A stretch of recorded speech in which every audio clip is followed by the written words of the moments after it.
29. So good to get together again with you. All right, I traveled over from Flemington, New Jersey, and we have the pleasure of having a host of animals on our farm. We have hogs, we have sheep, we have laying chickens, we have meat chickens, and we used to have rabbits, which you'll see.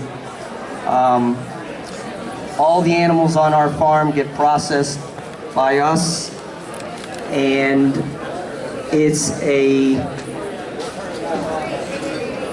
privilege and an honor to be able to take an animal from its birth all the way to a point of enjoying it on a plate. So that's what we're here for today. So at the end of it, my goal is to leave you either better informed about what you already know, or give you the confidence to jump into it and give it a go. Now, with that being said, as best as I'm going to try, I'm probably not going to answer all of your questions. So you'll see my email up here, and we have a Facebook page, and Facebook page is pretty entertaining. But I give you my promise, if you email me, I'll respond as best I can. And the other thing, when you raise your own animal or you purchase an animal with the intent of processing it, there's a lot of value in that animal. There's probably a lot of emotion into that animal, and you don't want to mess it up. So if you're concerned with that, all right, this is not a real sales pitch, but it's more an offer. I developed a DVD to kind of help you, walk you through that. It's based off of deer because they're very plentiful. You can get them road kills. You can practice all the things we're going to talk about here before you get into more expensive animals. So if you're interested in that, we have that for you. It's I think they're selling it in the bookstore for 20. Because I like you so much, we're selling it for 10.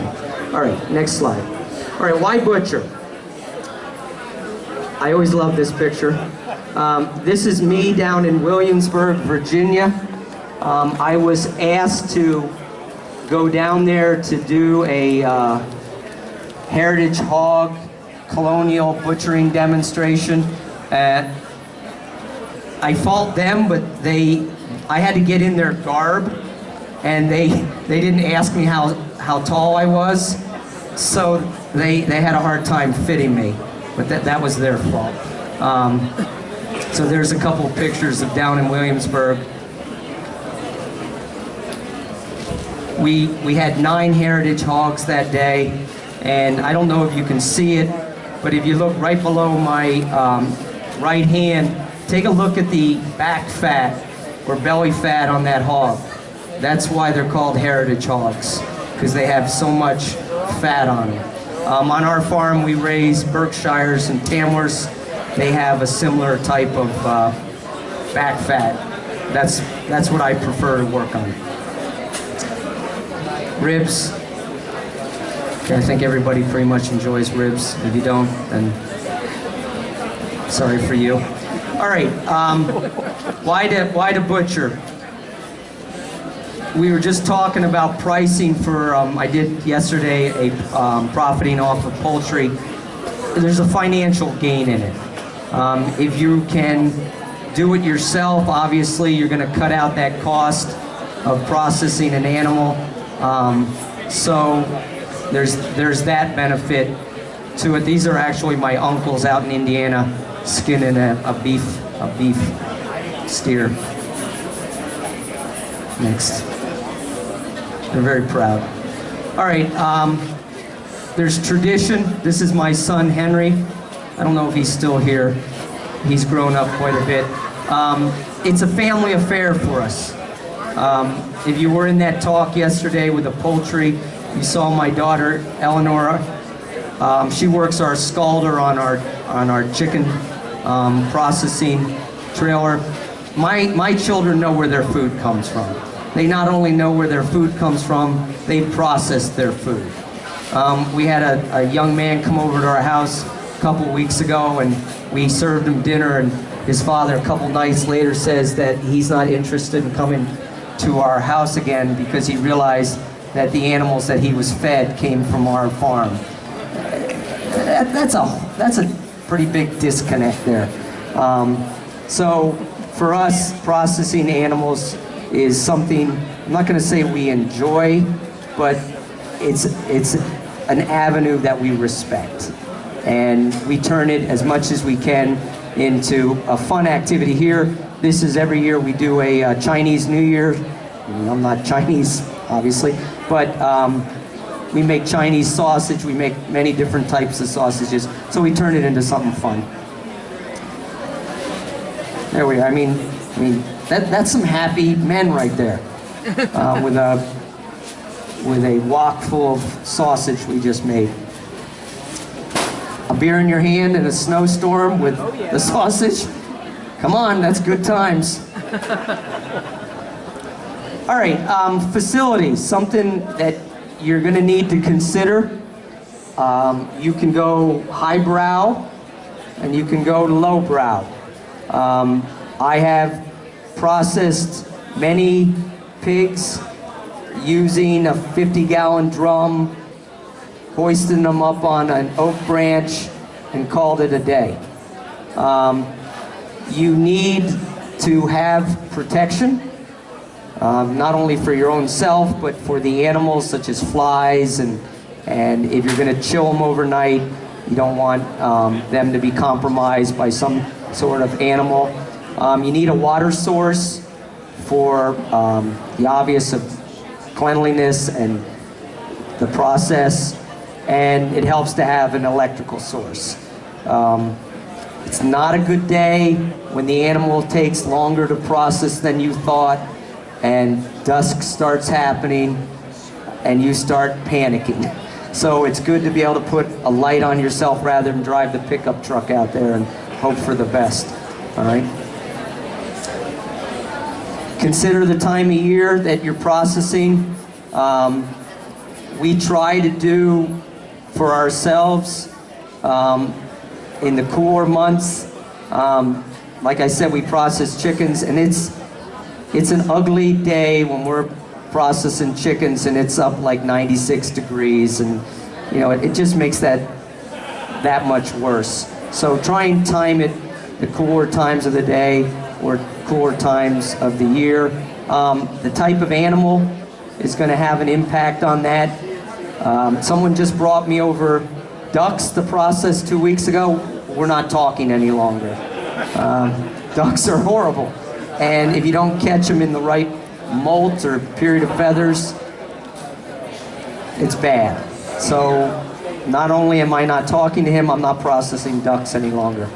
All right, possibilities. Where we come from, garages are a cottage industry for deer processing. There's hundreds and hundreds of people that make a living or get extra cash processing deer in garages.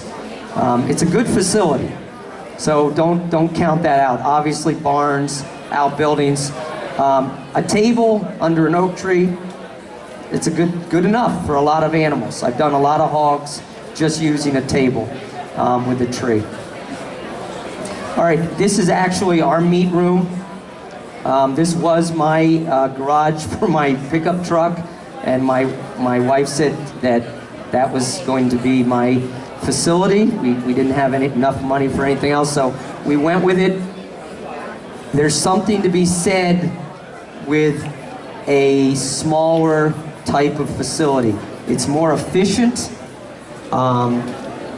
it's more manageable. Your communication does have to be at a higher level because of the proximity, but we've done very well incorporating a commercial facility. Well, I'll define commercial here in a minute in this type of thing. All right, Sarah, go back there. So the way you're looking at it on the left side, that's where we're breaking down the animal. If you look a little bit further on the left side, you can see my meat grinder. And then if you look above the top of the picture, you see that black thing hanging? Okay, that's a universal weight. I think it's a 25-pound weight. That, and if you look right below it, you see there's a boat hoist there.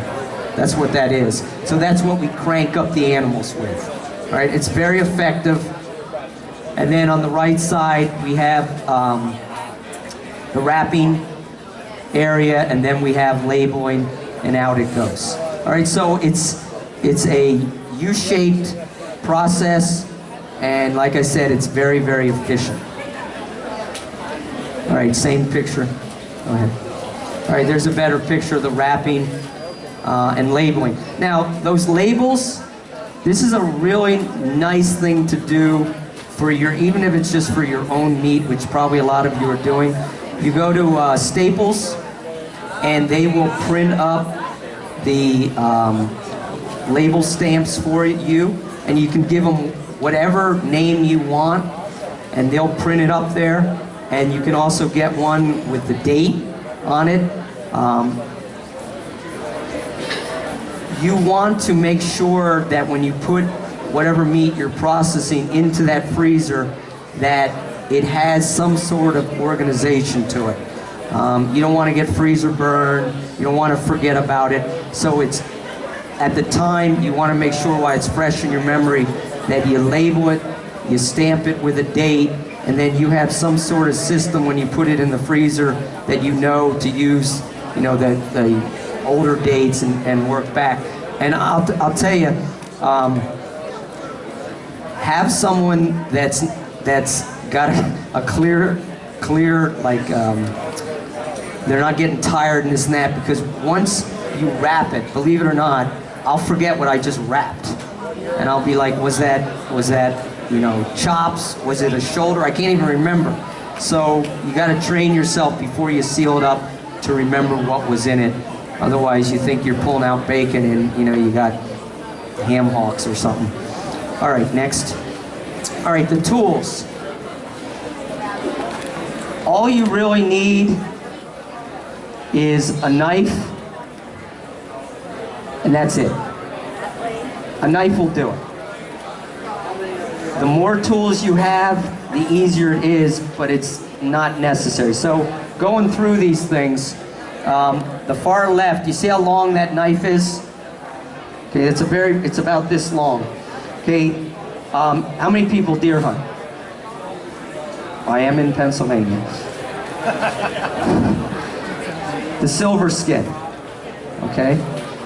You put, if you've ever filleted a fish, that's the knife we use for taking off silver skin. You just put it and you just run it straight down, it comes off. That's also the knife I use for taking off the back fat. It's anything for a long, continuous cut. Okay, so it's a very good knife for that. The next one over are flexible boning knives. I use a 7-inch blade, and I use a plastic handle. Now, you can go and find old-timers and other people still using wood-handled knives. They are a magnet for bacteria, so I don't use them. They look good, wooden-handled, but I don't use them. I use the plastic knives. I can put them in the dishwasher, and they come out very sterilized and clean. The next one over, working to the right, is your steel to sharpen. And I went to a talk today on processing poultry. You can always learn something from somebody else. And the woman that gave the talk was absolutely correct, and she was emphasizing a sharp knife is a safe knife. So either learn how to sharpen your knife or pay the money to have somebody sharpen it for you, but you need that thing to be razor sharp. When it starts getting dull, you start pushing more, and all of a sudden it slips, and you got a major problem on your hands. All right, so maintain a sharp knife. The next one over, this is called a bone duster. Any of you familiar with this? Okay, it's, as you can see, it's circular, and it's got little teeth on the inside of it, and it's almost like a spring. It's got a lot of bounce to it. And they use that when they run a piece of meat through a bandsaw and they dust off the bone. They take off the dust and the shards. That thing is absolutely amazing for taking off hair when you've skinned a deer or a sheep. So I always talk about a couple points that you want to leave with in these talks, because they'll give you a lot of fluff. But if you can get a couple gems, you're good.